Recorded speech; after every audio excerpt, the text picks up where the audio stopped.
एक आदमी रात के अंधेरे में चोरी छिपे कहीं जा रहा था। वो बहुत डरा हुआ था और उसके हाथ में एक बैग भी था। जल्दी जल्दी चलते हुए वो एक जंगल में पहुंच गया और जंगल के काफी अंदर जाने लगा। फिर एक खुली जगह देखकर उसने एक गड्ढा खोदना शुरू कर दिया। फिर उसने बैग को उस गड्ढे में दफन कर दिया और वापस आ गया। लेकिन जैसे ही वो घर आकर अपने कमरे में गया, उसके होश उड़ गए और वो कांपने लगा।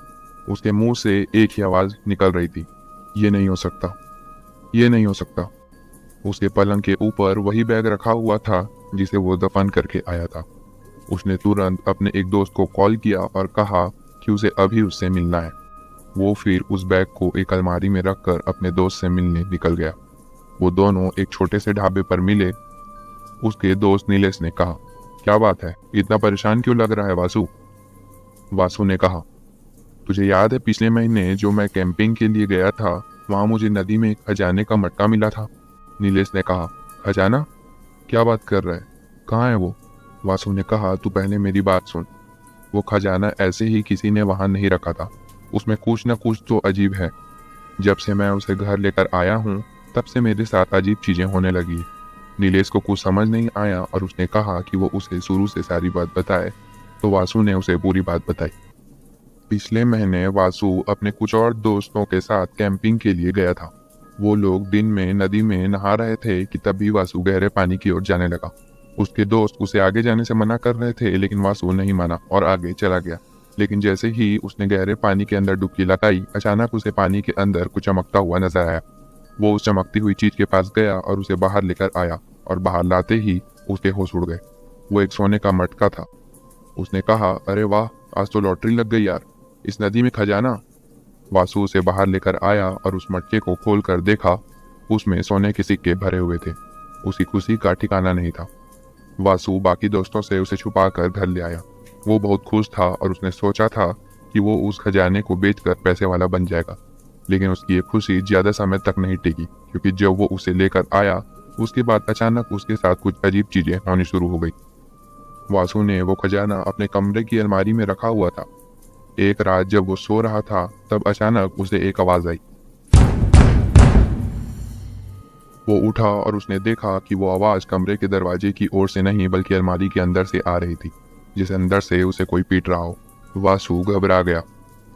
उसने अलमारी खोली, लेकिन अंदर सब कुछ ठीक था। उसे लगा कि ये उसका वहम है, इसलिए उसने अलमारी बंद कर दी और वापस सोने जा रहा था कि तभी अलमारी से फिर अजीब सी आवाज आने लगी।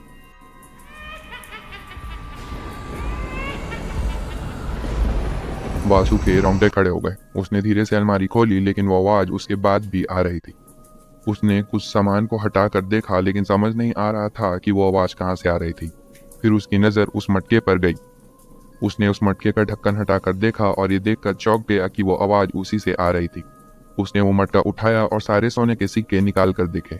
मटके के अंदर और कुछ नहीं था, लेकिन वो आवाज उसे सुनाई दे रही थी। उसने डर के मारे उस खजाने को वापस मटके में डाला और घर के ही एक स्टोर रूम में रखाया।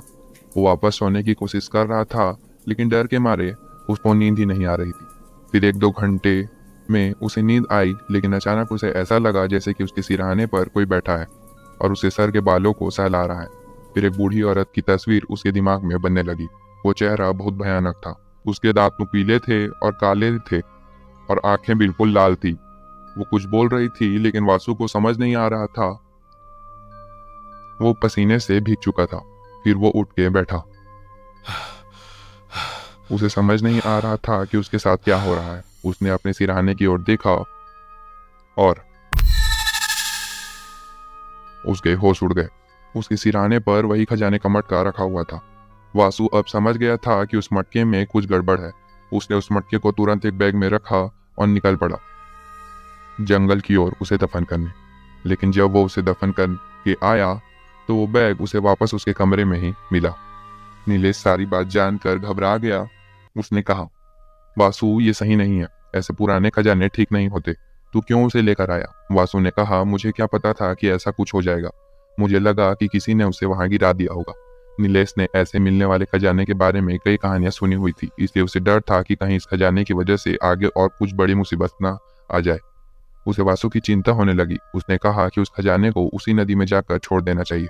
तो वो दोनों उसी समय खजाने का मटका लेकर उस नदी की तरफ चले गए। लेकिन रास्ते में ही उनकी गाड़ी अचानक खराब हो गई। गाड़ी के पीछे वाली सीट पर बैग रखा हुआ था और उसमें से अभी भी अजीब अजीब आवाज आ रही थी, लेकिन वो आवाज सिर्फ वासु को सुनाई दे रही थी। दोनों गाड़ी को ठीक करने के लिए उतरे और तभी वासु को गाड़ी के पिछली सीट पर वही बूढ़ी औरत बैठी हुई दिखी जो उसे सपने में दिखी थी। वासु ने कहा, वो देख, यही औरत दिखी थी मुझे। नीलेश ने गाड़ी की ओर देखा, लेकिन गाड़ी में बैग के अलावा और कुछ नहीं था। वासु के पसीने छूट गए थे। नीलेश ने कहा कि उन्हें जल्दी नदी तक जाना होगा। गाड़ी ठीक नहीं हो रही थी, इसलिए उन्होंने एक बस को आते हुए देखा और उसमें बैठ गए।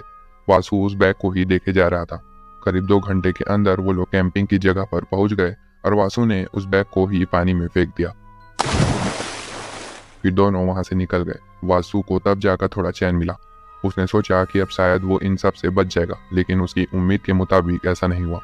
नीलेश और वासु दोनों ही वासु के घर पर आए। तब तक सुबह के 3 बज चुके थे। दोनों सोने जा ही रहे थे कि अचानक से उन्हें किचन की ओर से आवाज आई।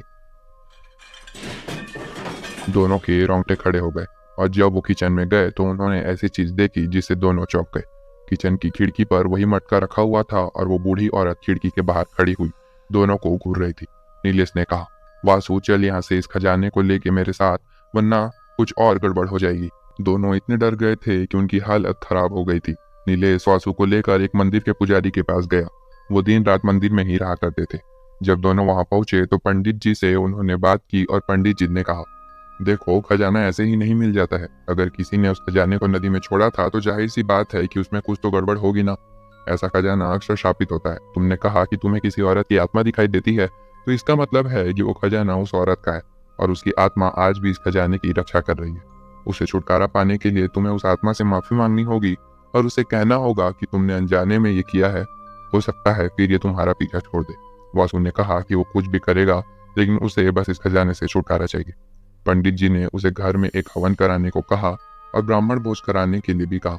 वासु मान गया। अगले दिन ही पंडित जी ने उसके घर में एक हवन किया और वासु ने उस आत्मा से माफी मांगी।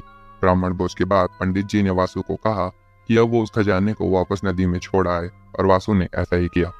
फिर वहां से वापस आने के बाद वासु को वो खजाना नहीं दिखा और ना ही उसके साथ कुछ अजीब हुआ।